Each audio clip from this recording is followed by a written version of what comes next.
States. And it cannot portend positive, only the negatives, because as you said, as far as security is concerned, most of the criminalities, most of them, the banditry, the kidnapping, armed robbery, insurgency, all those use drugs, because you can't commit some of these crimes in your normal sense. So that's the first point. Second, is the use of the proceeds to commit the criminal activities, because they have to fund, they have to buy weapons, logistics for themselves. This all, that's the reason why, mandated by the president, we're cleaning up this country of illicit substances wherever they are. The cultivation of hemp, cannabis, we go into the forests, into the farms, seize, destroy, and prosecute. That's the law enforcement aspect, those who are offenders.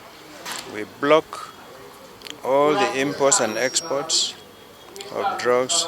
The traffickers, we are relentless and offensive in our activities. It's very, very important. That is one aspect.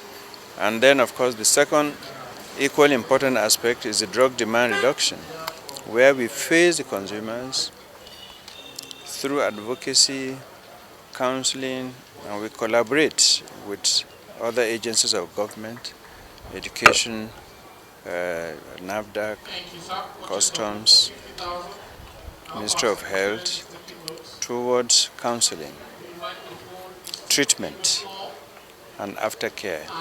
So the nation needs to be aware of this high degree of prevalence, be mobilized, and we all have to come out in a whole society approach to curtail the drug abuse scourge.